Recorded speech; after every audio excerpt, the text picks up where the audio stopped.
ରାଜଧାନୀ ଜାତୀୟ ସଙ୍ଗୀତ ଜାତୀୟ ପତ୍ର ନାମ ଏଇଗୁଡ଼ାକ ପିଲାଙ୍କୁ ଆମେ କହିଲେ ପିଲା ଲେଖିବେ। ଆପଣମାନେ ସେ ପିଲାଟା ଲେଖିଛି କି ନାହିଁ ଆପଣଙ୍କୁ ସେ ନେଇକି ଘରେ ଦେଖେଇବ। ଆପଣମାନେ ସେ ଘରେ ତାକୁ ଦେଖିବେ। କିଛି ପିଲାକୁ କହିଲା ପରେ ବି ସେ ଠକୁ ନଥିବେ, ବୁଝିଲେ? ସେଥିପାଇଁ ଆପଣମାନଙ୍କୁ ଏଇଟା ନିର୍ଦ୍ଦେଶ ଆପଣମାନେ ବି ଟିକେ ଘରେ ଦେଖିବେ। ପିଲା ନେଇଛନ୍ତି ତାପରେ ୟା ଭିତରେ ଯେଉଁ ପ୍ରାର୍ଥନା ବୋଲି ଅଛି ପିଲାକୁ ଆମେ ବାରମ୍ବାର କହୁଛୁ ଦାୟିତ୍ୱ ଦେଇଛୁ ଟିକେ ଘୁଷିକି ଆସ ପଢ଼ିକି ଆସ। ପିଲାମାନେ ତାର ବି ଭୁଲ କରୁଛନ୍ତି। ପ୍ରତ୍ୟେକ ଦିନ ରାତି ପାହିଲେ ଗୋଟେ ଜିନିଷ ପିଲାକୁ କହିବାକୁ ଖାଇଲେ ଆମେ ଭୁଲ କରିବା ପ୍ରାର୍ଥନା ହଉ କି କଥା ହଉ ଏଇ କଥାଟାକୁ ଆମେ ବେଶୀ ଧ୍ୟାନ ଦେଉଛୁ। ତ ଏଠି ଏତେ ପିଲାଙ୍କୁ ଆମେ ଯଦି ପ୍ରାର୍ଥନା କରୁଛୁ ସେ ଜିନିଷ ହେଇପାରୁଛି। ତ ପିଲାଟା ଠିକ୍ ଠାକ୍ ପ୍ରାର୍ଥନା କରୁଛି କି ନାହିଁ ଆମେ କ୍ଲାସ୍ ବି କରୁଛୁ। ଆପଣ ଟିକେ ଘରେ ବି ଦେଖିବେ। ପିଲା ତ ଘରେ ବି ପ୍ରାର୍ଥନା କରୁଛି ନା ଆପଣ ଯଦି ସନ୍ଧ୍ୟା ଦେଉଛନ୍ତି ତ ତାକୁ ଖାଲି ବସି ପଡ଼ 5 ମିନିଟ୍ ପାଇଁ ପ୍ରାର୍ଥନାଟା କର। ତ ଡାଇରୀ ଯୋଉଟା ଅଛି ପିଲାଟା ଏଇଠି ଥିଲା ଘରେ ଏଇଠି ଅଛି ଆପଣମାନଙ୍କୁ ସୂଚନା ଦିଆଯାଉଛି। ଆଉ ରହିଲା ମୁଁ କ'ଣ ଶିଖିଲି ଅଛି ଆମର ଜୁଲାଇ ଏଇ ଯେଉଁ ମାସ ଗୁଡ଼ାକ। ଆଉ ଗୋଟେ ହେଉଛି ଶିକ୍ଷାର୍ଥୀ ସମ୍ପର୍କର ସୂଚନା ତାରିଖ ଅଭିଭାବକଙ୍କ ସୂଚନା ଶିକ୍ଷକଙ୍କ ମତାମତ। ଆପଣଙ୍କର କ'ଣ ସେଥିରେ ମତାମତ ରହୁଛି ଯାହା କମ୍ପ୍ଲେନ୍ ଲେଖିକି ଦେବ।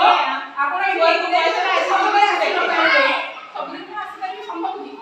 ଏଠି ଆପଣ ଲେଖିକି ଦେଇଦେଲେ ପିଲାଙ୍କୁ କହି ଦେଇଥିବେ ଯେ ଜିନିଷ ଦେଖେଇବ ଆମେ ଏଇଟା ଲେଖିଛୁ ଆମର ଏଇଟା କଥା ଅଛି। ଆପଣଙ୍କ ଲେଖା ନଥିବ ଆମ ପାଖକୁ ସକାଳେ ଆପଣ ଭାଇ ଲେଖିପାରନ୍ତି ବହୁତ ଲେଖିପାରନ୍ତି।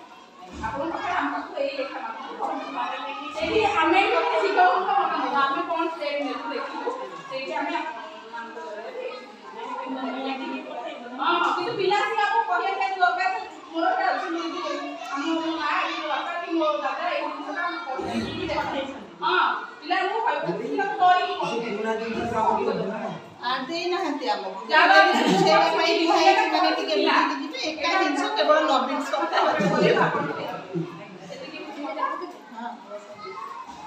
ଆଉ ଯେଉଁ ପିଲା ଲାଷ୍ଟକୁ ଆଉ ମୋ ଜୀବନର ସ୍ମରଣୀୟ ପିଲାଟା ଲେଖିବ ତା ନିଜର ଅନୁଭୂତି ଏଇଟା ଗୋଟେ ବର୍ଷ ଭଲ ଜିନିଷ ଥିଲା 2ଟା ହେଇପାରେ 3ଟା ହେଇପାରେ ତାରିଖ ଦେଇକି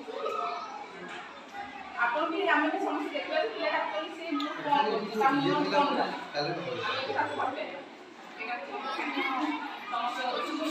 ମୂଲ୍ୟବାନ ସମୟ ଦେଲେ ସରିଗଲା। ଆମର ନୂଆ ଡାଇରୀ ଆସିଲା ଆପଣଙ୍କୁ ଦେଇଦେବୁ ଆପଣ